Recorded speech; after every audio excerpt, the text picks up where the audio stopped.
from your hometown news leader. This is WDBJ 7 Morning. Good morning, I'm Eamon O'Mara. And I'm Leo Hurst-Brunner. Leo, it is the weekend. We should be enjoying ourselves, but this morning it does not look like it's going to be too nice out. Exactly. We had some heavy rain move through some areas, almost an inch of rain in a very short period of time. Most of that has exited the area. Now, as we head through the rest of the morning and afternoon, we're going to have to deal with some spotty showers and storms, nothing really more than that. And then, of course, it's the big race weekend. You could see some showers tomorrow morning. Other than that, the rest of Saturday and Sunday are looking sunny and pleasant. Some good news. We'll look forward to the weekend then. Thanks, Leo. We begin with a developing story about a standoff happening now in Vinton. We're told some of the homes in the area have been evacuated. Law enforcement from Vinton, Virginia State Police, and Roanoke County are on the scene. Early this morning, our crews heard 2 flashbangs and watched officers go in and out of the house. Few details have been released, but police say a press release will be coming out today. Stay with us on air and online for those updates. Continuing coverage now on a deadly shooting at a Greyhound bus station in Richmond. A Virginia State trooper is dead, along with the gunman. 2 others were also shot. This is a picture of Trooper Chad Diermeyer. He was shot a little before 3 p.m. yesterday and later died. Police say the gunman talked with Diermeyer for less than a minute before pulling out a handgun and shooting the trooper. 2 other state police troopers returned fire and killed the man. About a dozen officers were already at the bus station as part of a specialized training. The state police superintendent heard the news at a meeting of police chiefs. They were paying tribute to the 28 officers killed in the U.S. and Canada over the last year.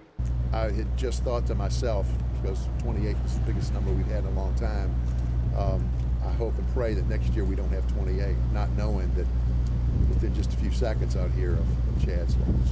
Trooper Diermeyer leaves behind a wife and 2 children. The 2 women who were also shot will be okay. Police are not identifying the shooter, and they don't have a motive. New details about the search for a missing teenager in Halifax. The sheriff's office posted on its Facebook page overnight that 15-year-old Braylon Burton has been found and is safe.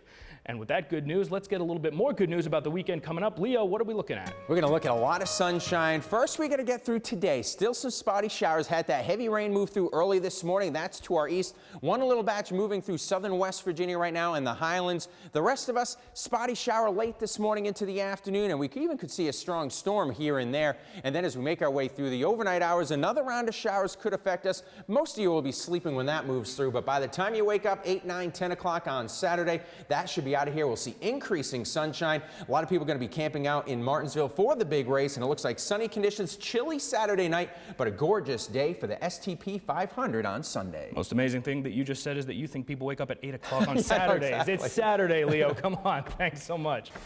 A Virginia court case could determine the fate of North Carolina's new restroom law targeting transgender people. That bill requires transgender people to use the bathroom of the gender listed on their birth certificates instead of the one they identify with.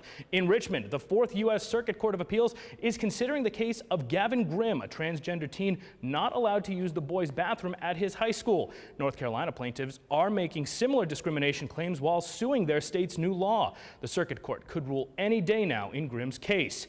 And Starbucks is one of the latest companies to sign a letter asking North Carolina's governor to repeal the law. The letter originally came out Tuesday with the signatures of more than 80 executives from companies like Apple, Twitter, and Facebook. Some civil liberties groups say corporations will stop doing business with the state until the law is repealed.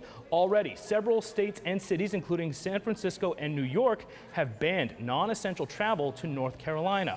A former UVA lacrosse player found guilty of killing his girlfriend is hoping to appeal his second-degree murder conviction. George Hughley is serving a 23-year sentence for the 2010 attack of Yardley Love in Charlottesville. His attorney asked a judge this week to overturn the 2012 decision. Hughley has argued that he received ineffective representation because one of his attorneys was sick during the trial.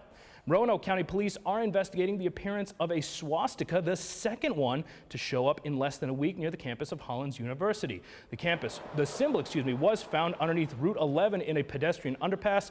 Hollins University students crossed through that area on a path that connects campus to a nearby apartment complex. The swastika was first spotted Tuesday night, but police aren't sure when it might have been created. Another swastika was discovered Saturday night on a rock near the Hollins University entrance. Students say they fear the symbols will keep appearing. It's like a conversation that's not going to stop because it's been placed, and it's like, is there going to be another one? Both swastikas have been covered with paint. Roanoke County Police say they're working with Hollins University leaders to investigate. Radford University students had a unique lesson that is vital, according to the school, to join the criminal justice system. The school put together a crime scene simulation last night where students walked in to mark, measure, and record everything they found. Professor Todd Burke says it's up to them to solve the crime using their education and imagination. Students taking part say this kind of learning is more important to their future careers than sitting in class being told what to do. The criminal justice field is definitely one where you're more in the field and less in a classroom. So having opportunities that are physical rather than sitting and looking at a PowerPoint or watching a video are definitely very valuable to students. Students now have 2 weeks to determine what happened in their crime simulation. Roanoke's Festival in the Park will be celebrating its 47th year this Memorial Day weekend, but organizers have announced big changes for this year's event. The footprint of this year's festival will be different. 2 stages and arts and crafts activities are moving from the lawn in front of Roanoke's downtown library to Franklin Road. Ticket prices have also been reduced. The 3-day festival will only cost $5 per night or $10 for the whole weekend. Organizers say their hope is to make the festival free in 5 years. This year's Festival in the Park kicks off on May 27th and will run through May 29th. We're keeping an eye on the roads for you. Your iHometown traffic report is coming up. Plus, looking for some home improvement ideas. The Spring Home Show is this weekend, and we've got a preview of what you can expect.